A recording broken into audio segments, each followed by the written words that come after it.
Angie Thomas with the Thomas Family Hustle 205. Thank you so much for joining us in. I appreciate you stopping in today. Bear with me, we're going to get a little dirty today, so I've got to get myself ready. But while I do, I want to go ahead and remind you guys to make sure that you like the video if the content is something of interest to you, that you go ahead and subscribe to the channel, and of course, turn on those post notifications. That way you'll know every time that we post something.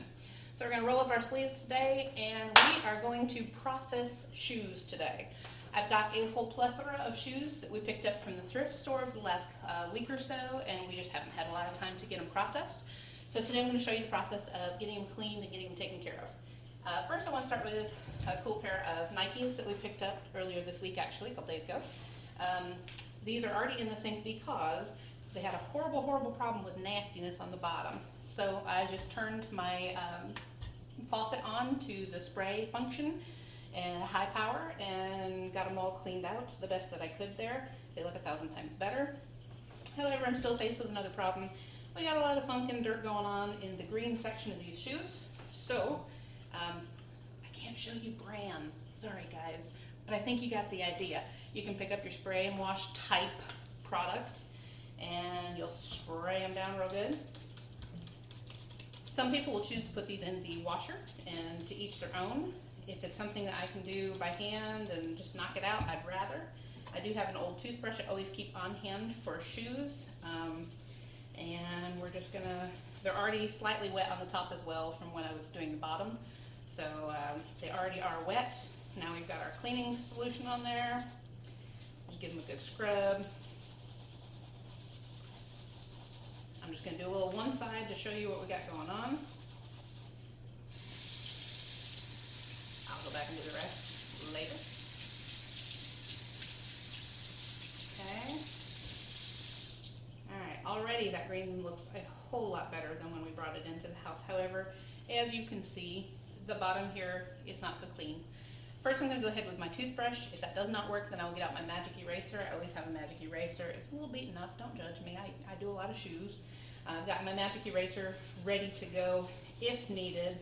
Now of course my toothbrush still has a little bit of the cleaning supply on it that we just used for the fabric itself.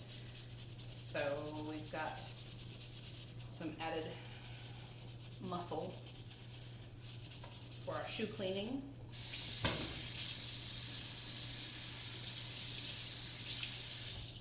And again there, you can compare it here to what we started with, to what we finished with. Looks good. So that's just one way that we wash shoes, get them prepped and get them ready to go. Obviously I've got more to do on those shoes, but I want to show you a couple other pairs and the different ways that we have learned that we need to address different issues with the shoes.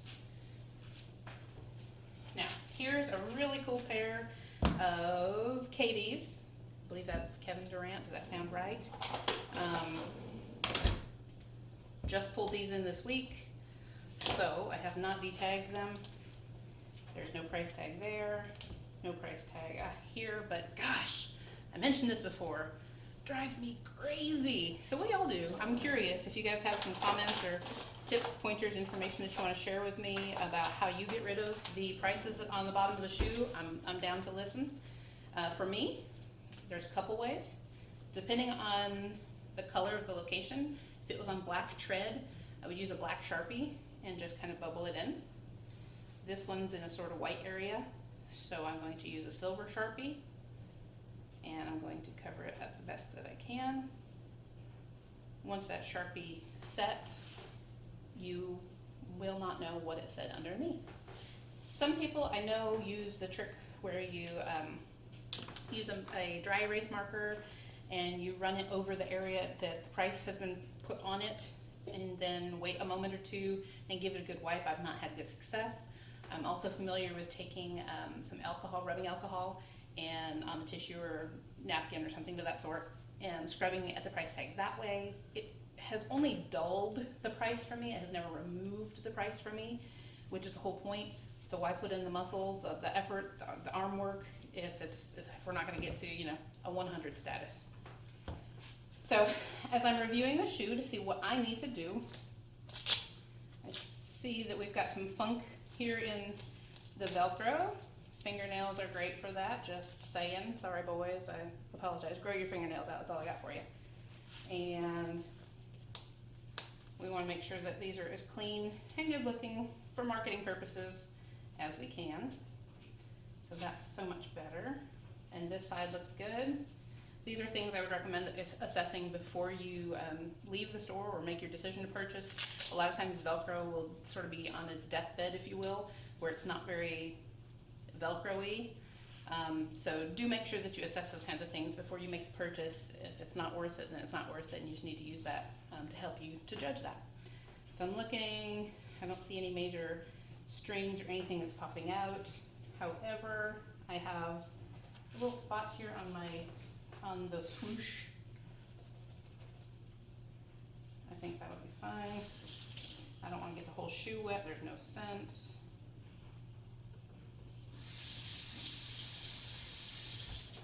Okay. Looks pretty good. So all in all, it looks fine. I do see a little fabric snag here. You may not be able to see it on camera.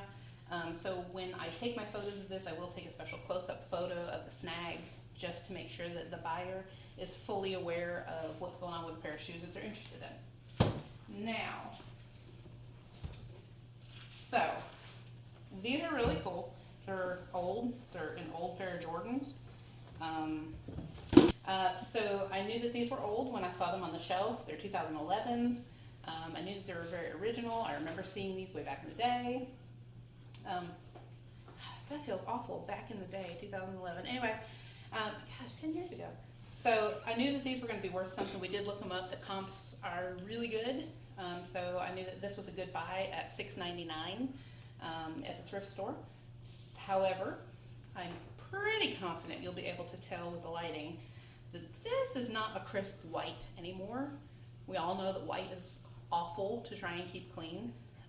In this particular instance, I personally would take the shoelaces out, put them in a little cup with some cleaning type solution for fabric and upholstery, let them soak for a little bit, and then I would just douse the fabric portion of this shoe with the spray, give it a really good scrub, let it set. If it doesn't work, I would throw them in the washer next. I always like to make sure that the treads are decent enough before I throw them in the wash. I don't want all the mud and the muck to ruin my personal washer and dryer, just saying. I would not, however, put these in the dryer, just as a disclaimer.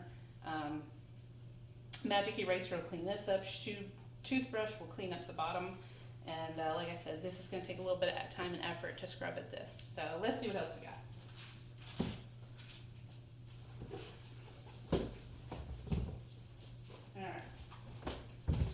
Trying to find a pair that needs a little bit of burning. I know, don't think I'm crazy. Burning shoes? What? Those don't go together. So look, I've got this shoe here. It's got a little string hanging off of it here. I'm not sure if you can see it. There's another string here. Some people will look at them and say, sorry, that's shaggy. I'm not feeling it. It won't be good for resale. Super quick fix, guys. It's not that deep. Don't make more out of things than needs to be. So I have my no logo lighter, and I'll just take this and burn the strings down. Need to go a little bit lower.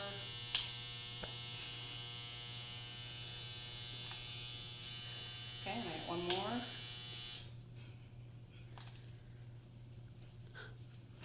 Okay. All right, so there's no damage. You can't tell anything has been done. There's no extra strings hanging off of these anymore. Oh, got another one. So that was super quick, super easy. Like I said, don't be scared to make something big out of something that's so small. I mean, beyond that, these are in great condition. Somebody stepped in gum, but we got this. Again, the price, we'll just use a marker. I'll use black since it's on the black part of the tread to get that taken care of. Shoelaces are great.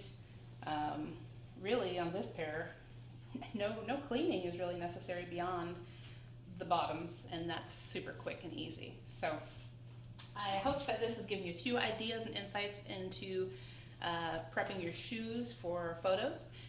Do make sure that when you're moving on to your photo booth and setting up to take photos of your shoes, that you get as many angles as possible. Obviously, everybody likes to see the shoes themselves. We always do a front view, we always do a rear view. You can get a little fancy if you like and put one shoe up. You see a lot of pictures like that, as to each their own. I do always try to make sure that we get a picture of the tag itself so that people can see all the information about the shoe, the different size variations depending on the country. And then last but not least, definitely take a picture of the tread. People want to know how used they are or aren't when they're making their decision. For me, I get it. Depending on what price you're asking, it better be in really good condition, or it's okay if it's in status quo type of condition. So it is important to take pictures of absolutely everything about your shoes.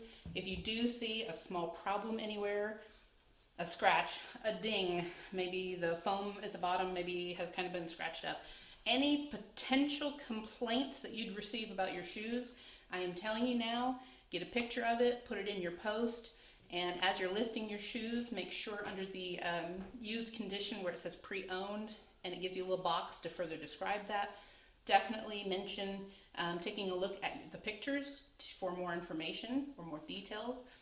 Some people will specifically call out any potential issues or concerns there in that box. Others will leave it wide open and simply say, take a look at the pictures for, further information. So to each their own. Personally, I like to be a little bit more descriptive. In my opinion, it just helps head off any potential problems in the long run. So there it is, guys. That's what I know and what I wanted to share with you today about shoes, prepping shoes from the thrift store, yard sales, etc. It's that spring season. There's lots of yard sales starting to pick up. There's people doing spring cleaning. It's the time to go out and find you some good stuff. So don't forget, before you leave the channel today, to like, subscribe, and set up your post notifications so you'll know each and every time that we post a new video. Thanks for joining us, guys. Have a good one.